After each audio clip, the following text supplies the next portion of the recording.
ในระยะ 5 ปี รวมยอดผลิตภัณฑ์ภายใน GDP เติบโต 4.24 ส่วนห้อย สามารถเก็บปฏิบัติได้ 251,910 ตื้อกีบ หรือเท่ากับ 140 ส่วนห้อยของแผนการ เท่ากับ 18.43 ส่วนห้อยของ GDP ท่านนางพรวรรณ อุทาวงศ์ รองรัฐมนตรีกระทรวงการเงิน ได้รายงานผ่านมติกองประชุมสภาแห่งชาติว่าด้วยการรับรองเอาแผนการจัดตั้งปฏิบัติแผนพัฒนาเศรษฐกิจสังคมแห่งชาติ 5 ปีครั้งที่ 9 2021-2025 และประจำปี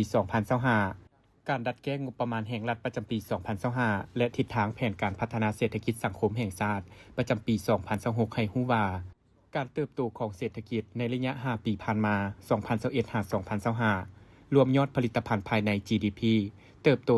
4.24 ส่วนห้อย ในนั้นคะแนนกสิกรรมขยายตัว 2.9 ส่วนห้อยกวมเอา 19.4 ส่วนห้อยของ GDP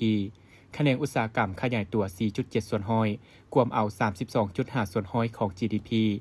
สำหรับปี 2025 คาดว่าจะเติบโตในระดับ 4.8 ส่วนห้อย บางคะแนนการจะสามารถปฏิบัติได้ตามคาดหมายเป็นต้นคะแนนอุตสาหกรรมขยายตัว 5.1 ส่วนห้อยในระยะ 5 ปี 2021-2025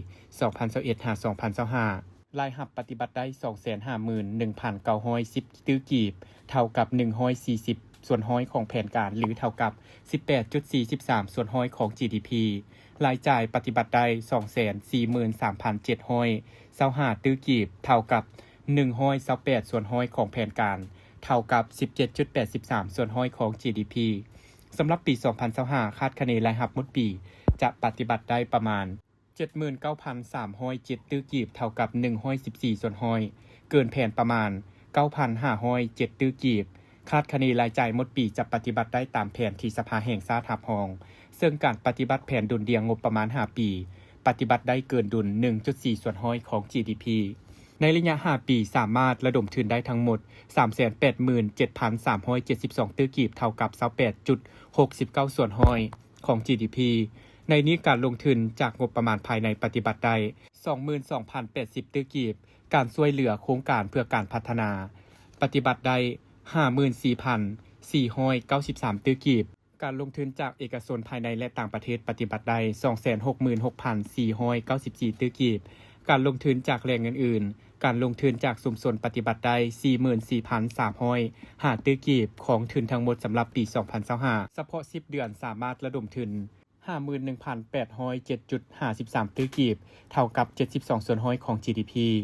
ในนี้การลงทุนจากงบประมาณภายในปฏิบัติได้ 3,924.5 ตื้อกีบของแผนการปี การลงทุนจาก ODA ปฏิบัติได้ 7,092 ตื้อกีบของแผนการปี การลงทุนจากเอกชนภายในและต่างประเทศปฏิบัติได้ 5,183.66 ล้านดอลลาร์สหรัฐมีท่าเอียงเพิ่มขึ้นการลงทุนจากแหล่งอื่นๆการลงทุนจากชุมชนปฏิบัติได้ 2,705 ตื้อกีบของทุนทั้งหมดนอกจากนั้นการปฏิบัติแผนเงินตราและการค้าต่างประเทศก็สามารถบรรลุตามตัวเลขที่สภารับรองการผลิตพืชเสบียงอาหารปฏิบัติได้ 2.41 ล้านกว่าต้นต่อปีการผลิตพืชเป็นสินค้าเฉลี่ยได้ 9.57 ล้านกว่าต้นต่อปีการส่งออกผลผลิตกสิกรรมได้ 7,890 ล้านดอลลาร์เฉลี่ยเท่ากับ 1,578 ล้านดอลลาร์ต่อปีสำหรับปี 2025 การผลิตพืชผักได้ 12.37 ล้านต้นแผนการ 9.5 ล้านต้นการส่งออกผลผลิตกสิกรรมปฏิบัติได้ 1,507 ล้านดอลลาร์มติสภารับรอง 1,500 ล้านดอลลาร์อุตสาหกรรมพลังงานไฟฟ้าได้ 262,848 ตื้อกีบการส่งออกกระแสไฟฟ้าไปต่างประเทศปฏิบัติได้ 195,602 ล้านกิโลวัตต์โมงอุตสาหกรรมบ่อแห่การผลิตแห่ธาตุรวมปฏิบัติได้ 179,755 ตื้อกีบการจำหน่ายแห่ธาตุทั้งภายในและต่างประเทศปฏิบัติได้ 13,447 ล้านดอลลาร์อุตสาหกรรมปรุงแต่งปฏิบัติได้ 77,346 ตื้อกีบการค้าภายในมูลค่าจราจรสินค้ามูลค่าขายยกขายย่อยบริการซ่อมแปลงปฏิบัติได้ 412,269 ตื้อกีบ